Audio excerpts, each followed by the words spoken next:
All right, so you're still live on Good Morning Ghana on the Metro Television, and my understanding is that Colonel Festus Aboagye retired, who is a security expert, security analyst, and also conflict resolution consultant as well. He's joined us. He wants to make a quick input into the conversation we're having. Now, Assalamu alaikum. Alaikum salam. Kif al-haq. It's always good to hear from you, sir. You've been listening in. Please let us know exactly what you want to say about the conversation we're having, sir. Thanks a lot. First of all, let me once again express very sincere condolences to the bereaved families and to all of us as Ghanaians. I think a lot of us are speaking out of context without having knowledge of some of the pertinent facts. And what I'm about to say is not just that, it's not that I know the cause. First of all, we know that this plane took off at 0912.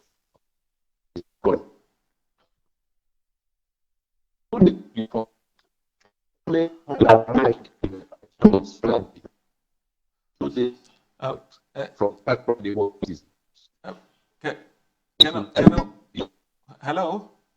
And remained in Accra until the 6th. We lost you at some point, so if you can repeat what you said, sir, kindly. Now, okay. Yes. What I'm saying is that we know for a fact that the actual time of departure, Alpha Tango Delta, was 0912 hours. That's correct. 14 minutes into the flight, which many Ghanaians wouldn't know, the plane went off radar. But let me quickly state that when a plane is off radar, it does not mean that the plane has crashed. It simply means that based on its location and the surrounding terrain, and maybe weather, the radar covering the area cannot pick the location of the plane. That's all that it means. But 14 minutes into the flight, it went off radar.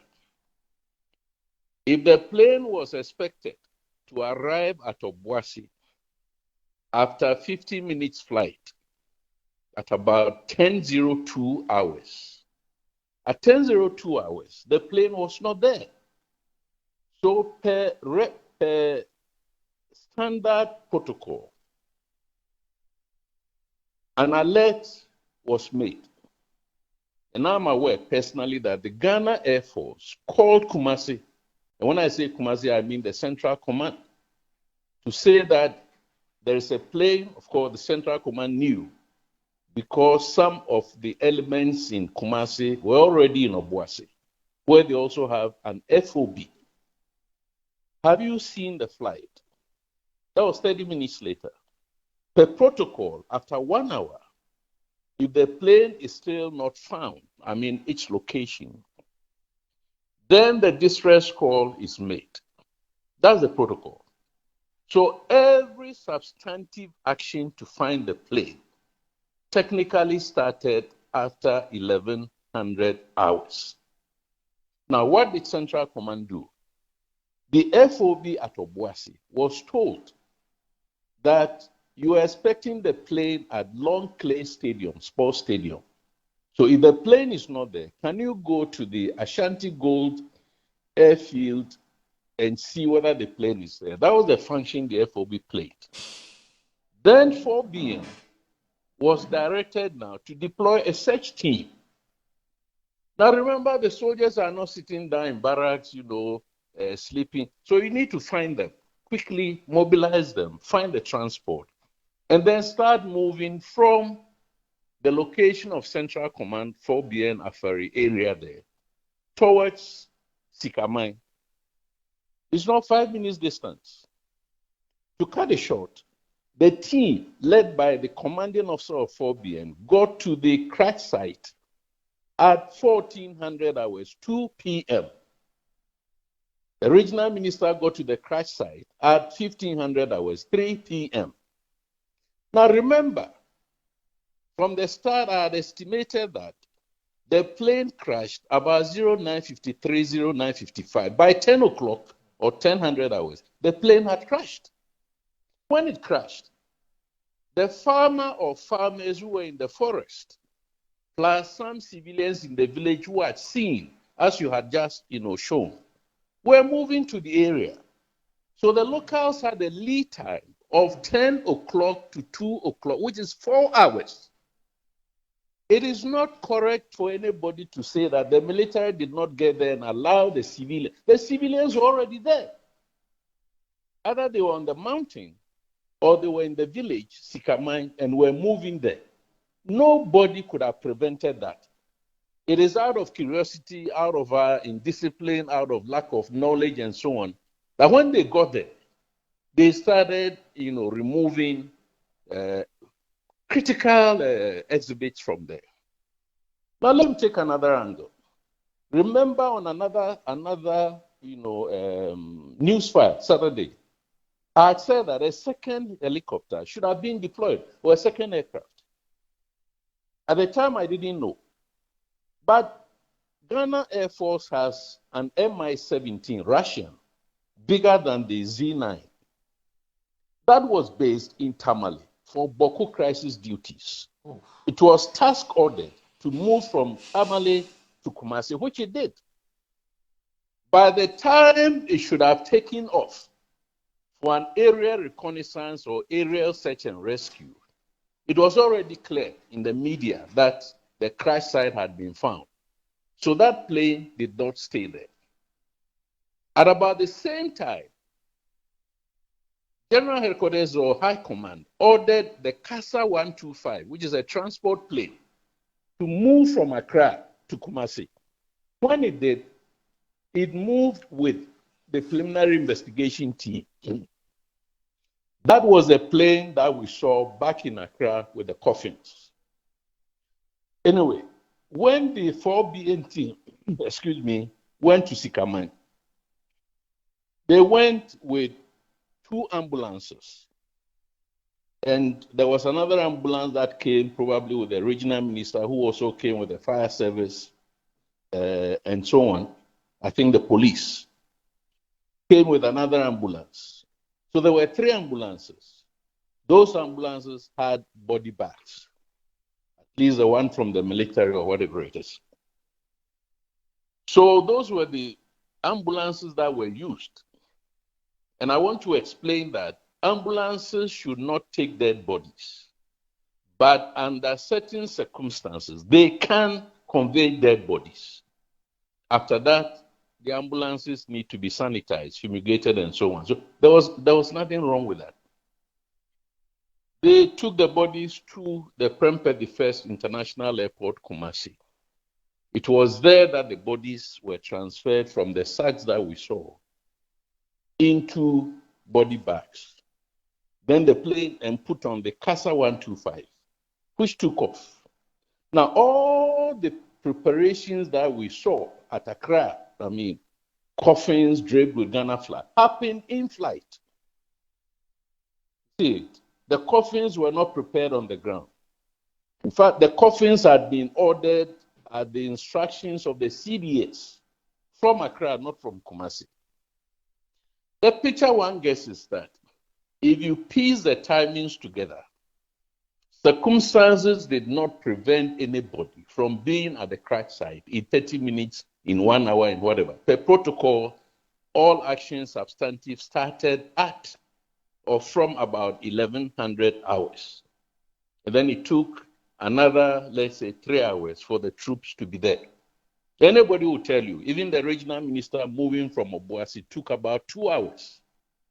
And then another 1 hour through the bush path to get to the site.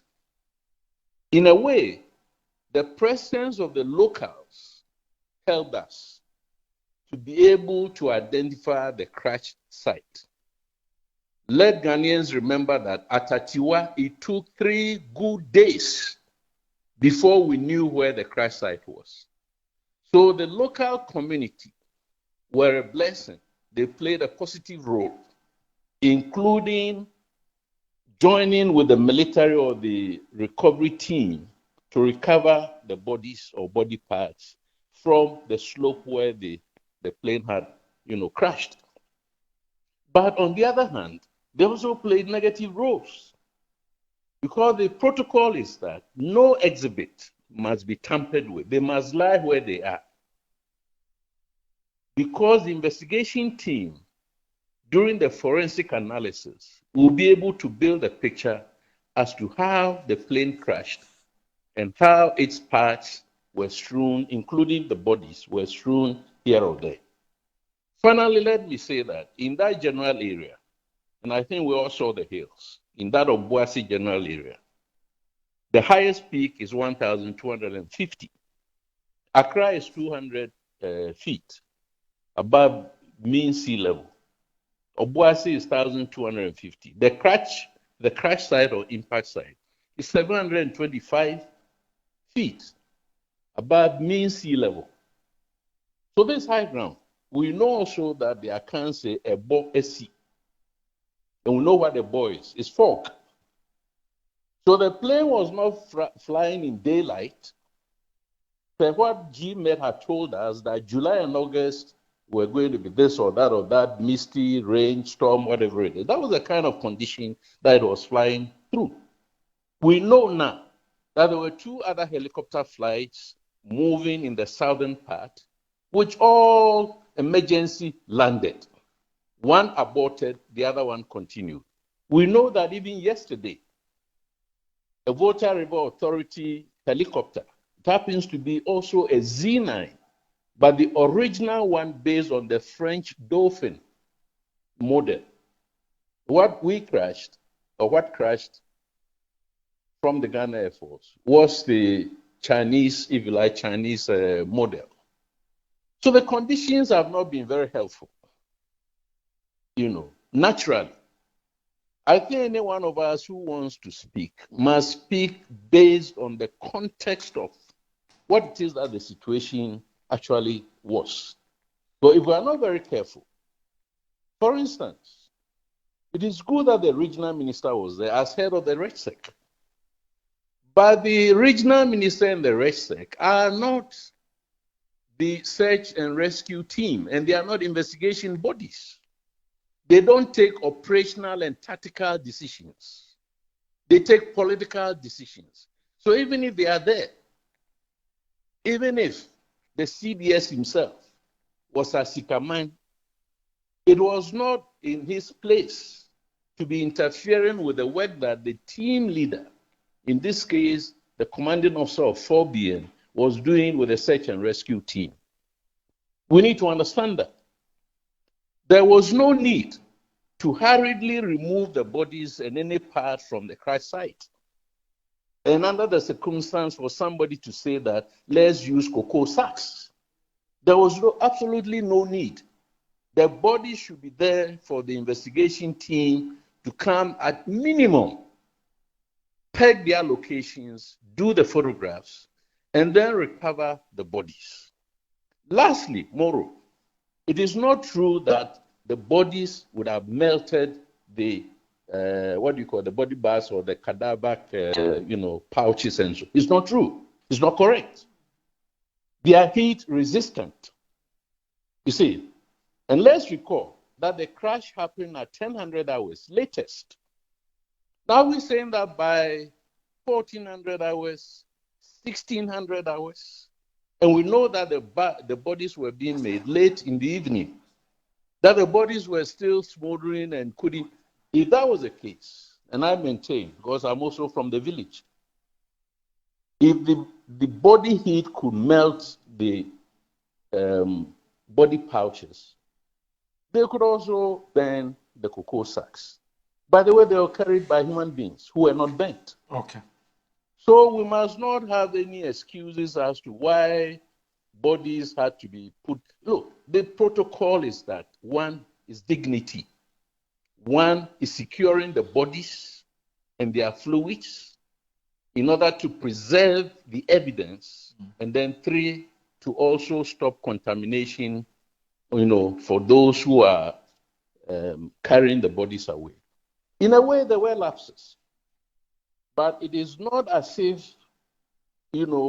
nobody played their role. The Air Force didn't play its role. The Armed Forces didn't play their role. National Security didn't play any role. Police didn't play any role.